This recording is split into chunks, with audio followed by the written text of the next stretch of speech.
I hope you are doing well today. आज हमारा topic है मेमोरी सेगमेंट्स। पहले हम लोगों ने जितनी भी चीज़ प्रोवाइड की हैं उसमें हमने असेंबली लैंग्वेज के बारे में पढ़ा कि असेंबली लैंग्वेज क्या होती है और हम उसको क्यों यूज़ करते हैं। तो आज हम डिस्कस करेंगे मेमोरी सेगमेंट्स से related.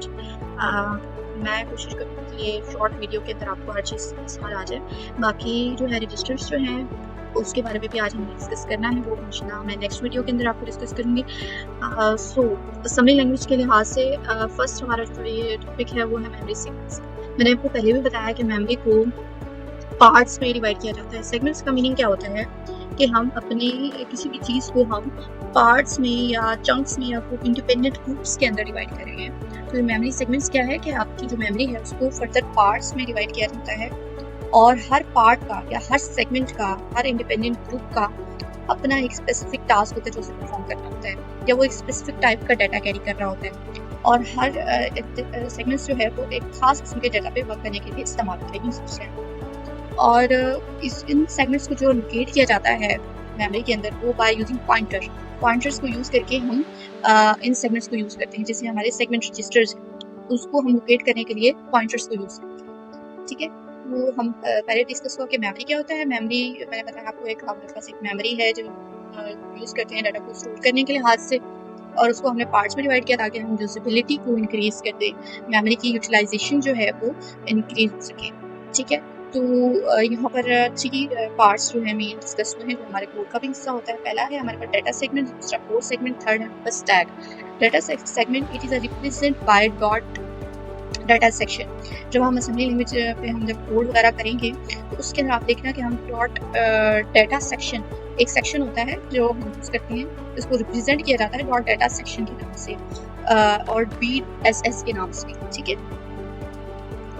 Data segment section is used to declare the memory region. ये आपकी मेमोरी के रीजन को डिफाइन करता है, मींस मेमोरी कहाँ लोकेट हुई है, उसका एड्रेस क्या है, किस एड्रेस पर वो पड़ी हुई है, ये मेमोरी उसको डिक्लेयर करना। Where data elements are stored, कि आपके जो डेटा एलिमेंट्स हैं वो कहाँ पर, तो आपके पास बहुत मेमोरी जो है वो बहुत ज़्यादा है, उसमें आपका डेटा किस जगह पर पड़ा हुआ है, इसको लोकेट करने के लिए हम इस डाटा सेट को यूज़ करते हैं। This section can not be expanded after the data elements are declared. ठीक हो गया, इसमें आप जब एक बार एलिमेंट्स डिक्लेयर कर देते हैं उसके बाद आप उसको एक्सपेंड नहीं कर सकते।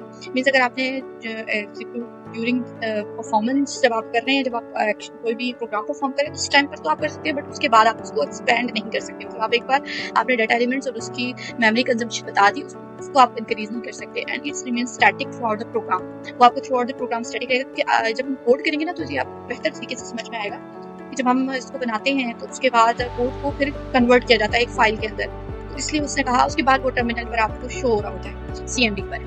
वो भी हम देखेंगे तो वो आप अभी आप थ्योरेटिकल के लिहाज से ये चीज़ समझ लें कि थ्योरी के लिहाज से कि हम इसको एक्सपेंड नहीं कर सकते after the data elements are declared. उसके बाद है the BSS section is also a static memory section that contain buffer of the data to be declare after the program. The buffer memory is 0 field. ठीक है, कोई ना कोई इसमें garbage value होगी तो वो 0 फील्ड के बारे में बता रहा है। ठीक है, उसके बाद है कोड सेगमेंट। कोड सेगमेंट जो होता है वो आपका टेक्स्ट सेक्शन होता है। This is defined as the area in memory that store the instructions. जो भी इंस्ट्रक्शंस आपकी है, फॉर एग्जांपल अगर आप डाटा, आप कोई प्रोग्राम बना रहे हैं जिसमें आप ऐड, मल्टीप्लिकेशन, डिवीजन इस तरह के कोई स्टेटमेंट यूज कर रहे हैं, तो ये इंस्ट्रक्शंस हैं जो आप अपने कोड को दे रही हैं, जो आप बता रहे हैं कि मैं ये काम अपने इस प्रोग्राम के अंदर ये काम परफॉर्म करवाना चाहती हूँ। This is also fixed area. इसका भी जो एरिया होता है वो पहले से डिफाइन किया जाता है। असेंबली लैंग्वेज में आप पहले से डिफाइन करते हैं कि आप कितना मेमोरी को यूटिलाइजेशन करना चाह रहे हैं। जिससे अगर आप इंस्ट्रक्शन यूज़ कर रहे हैं तो उसके लिए कितनी मेमोरी यूज़ कर रहे हैं। अगर आप डाटा सेगमेंट्स हैं जिसमें आप वेरिएबल्स वगैरह ले रहे हैं और डाटा को स्टोर करा रहे हैं, उसके लिए आपको कितनी मेमोरी की जरूरत है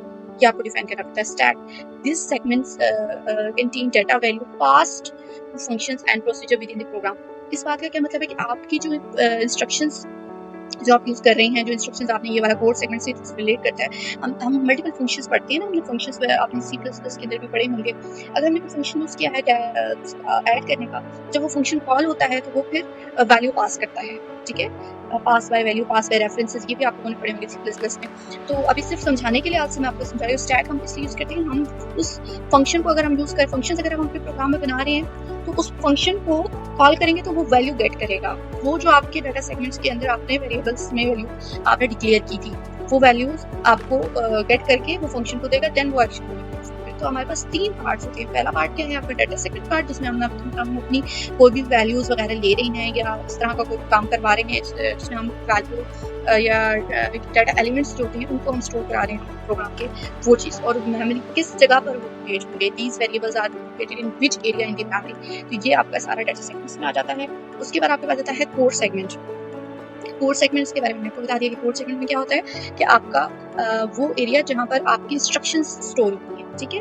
और थर्ड आपके पास स्टैक है, जिसके अंदर आप फंक्शंस कोई ना कोई फंक्शन यूज करके उसमें जो वैल्यू वगैरह आप ले रहे होते हैं वो आपकी पास हो रही होती है। वो डेटा जो है वो प्रोसीजर जो है वो पास हो रहा है इन प्रोग्राम। ये एक आपका प्रोग्राम है जिसके अंदर 3 पार्ट्स हैं। सो ये हमने आज देख लिया। नेक्स्ट इंशाल्लाह अपनी नेक्स्ट वीडियो में मैं आपको बताऊंगी कि रजिस्टर्स क्या होते हैं, ठीक है। थोड़ा थोड़ा चीज़ों को करेंगे ताकि हमारा ये जल्द से जल्द कंप्लीट हो सके।